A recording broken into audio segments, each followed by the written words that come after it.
Are crypto exchanges a danger to the Bitcoin ecosystem? Well, in this video, we're going to find out what the issue is and why the potential hack of Bybit now could impose a different behavior. See, the Bybit hack as of a recent days ago has been the biggest hack in crypto exchanges thus far. 1.5 billion US dollars have been stolen. The reasoning for it is quite worrisome. The team behind Bybit had a sophisticated security setup, but because 1.5 billion in ETH was stolen, there was something that was called blind signatures, which is basically an auto-approve of signing and issuing a transaction on chain. Attackers utilized this breach and this hole because they knew custodians and exchanges mostly have this setup to actually steal the funds. These funds are now gone. Apparently, the hacking group out of North Korea is behind it, and it imposes the questions of whether exchanges are actually a safe place to go to.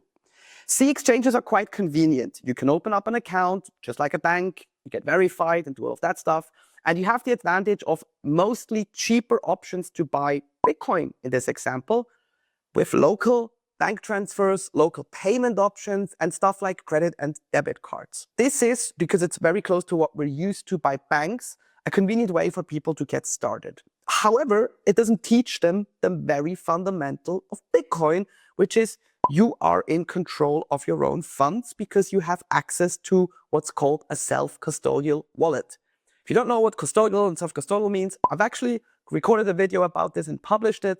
I'll link it in the video description below. Now with the Bybit hack, a lot of users are actually looking at this and go like, hey, it's not the first exchange and probably not the last exchange that's been hacked. What are the options of actually safeguarding that I will never be a victim of one of those hacks? The answer for this is pretty simple. You use a self-custodial service that also enables services just as the exchanges and are always in control of these funds. In comparison there with an exchange and a service, let's use Relai as an example for here, that sets up everything in a self-custodial manner. You have a couple of differences. Firstly, the exchanges, you have to trust them. They are ensuring the custodial setup of everything. Of course, you can send money there and you have your account and you have your numbers on the sheet and you have your numbers on the screen. However, there's always that part of trust. With a setup like ours, you are actually bringing your own wallet because you are the sole controller and owner of that wallet, and all you do is use the services we provide. Secondly, you can actually see and control what you do with your wallet.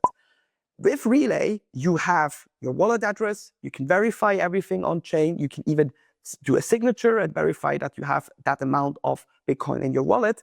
With an exchange account, that's not possible. You have to look at that number on the screen. Sometimes you get an address of where to send funds to or where funds are coming from, but you get mixed and matched in a large pool of different accounts and different main accounts by the exchange itself. And all they do is, just like a bank, basically add paths to how much of that total amount is actually yours. That makes it easy if you want to control fees and these kind of things, but if you actually want to safeguard where your money is in that system, it's very hard to find out. And lastly, and we've seen this now with these hacks, it's very hard to then follow along and see who's actually the victim of these things.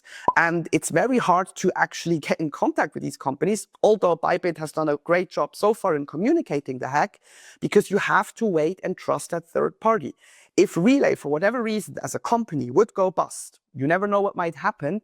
This has zero effects on the actual user funds, because at the end of the day, these funds lie with the wallets themselves. Sure, as a con on the self-custody side, if you are not careful enough and you actually lose access to your 12 words, you are in a lot of trouble because you are the sole responsible person for doing this. With an exchange, if you forget your password or anything, you always have the support and the company to reach out to. However, as we've seen now, if that company gets attacked and these funds get attacked as well, your money potentially is in a lot of danger. While crypto exchanges are a great way for beginners to get started, and in a very familiar fashion as we have with the banking system these days, it's definitely not the place to be if you want a longevity of your funds, whereas the self-custody way always ensures that you are actually in control of your future. What does this mean for the space? Well, as we've seen now with the data, a lot of people are actually leaving these exchanges and taking it upon their own matter. However, it's most likely that we will see other attacks like this as well. If you know someone who has been a victim of these attacks or a previous attack, maybe send them this video so that they understand a little bit what the key differences are, and they can also watch our other content. And if you have any other suggestions, or you want me to look more into how exchanges work, what the key differences are, and why there are also certain points to watch out for, let me know in the comment below. But until then, I look forward to seeing you in the next video.